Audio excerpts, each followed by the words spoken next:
Assalamu alaikum. Magana ake ta jiki din madara, jiki luwai-luwai, jifran El Amir Kano State Material. Mai gida ya jiki da sauki ko? To Ubangiji Allah sauki, Allah baka lafiya, Allah sauki. Mai gida karka biya tunanin mace. In ka biya tunanin irin wannan macen kai zaka mutu ne kai asarar rayuwarka da ƴan uwanka da masoyanka sai asarar ka. Ko ka game da wata jinyar da zaka faɗi ka rasa wani rabin jikinka. Saboda haka ka yi haƙuri. Ita rayuwar duniya in mutum ya ƙi ji ne ba zai ƙi gani ba, duk wanda ya ƙi ji ba zai ƙi gani ba, in kuma ya gani ba zai ga kyakkyawa ba.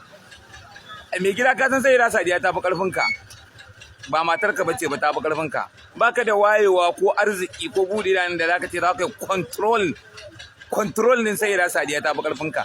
Magana ta gaskiya ne, ni dole ne zan yi baƙin jini a wurin ku saboda zan gaya maka gaskiya.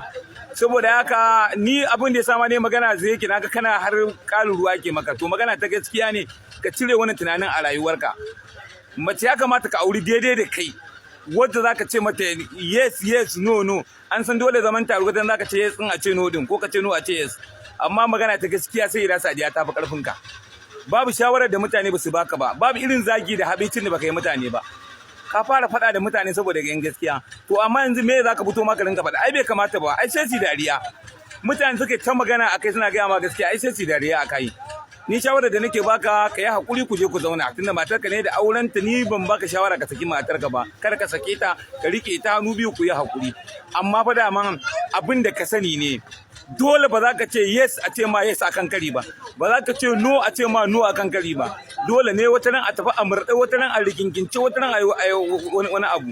Zaman aure mu da muka yi auren ma namu da hemun je mun lalumo mu kawo musu mu ci, wata rana mu ke ganin ba daidai ba, balantana wannan gaskiya mai gida duk abin da ka ji duniya ta yi ta a kansa. To Allah dai ya sauke, Allah baka lafiya, Allah ya sauke, Allah kuma daidaita tsakaninku da Sayyida Sadiya Haruna. Allah daidaita tsakaninku, Allah ya sauke. Amma dai gaskiya to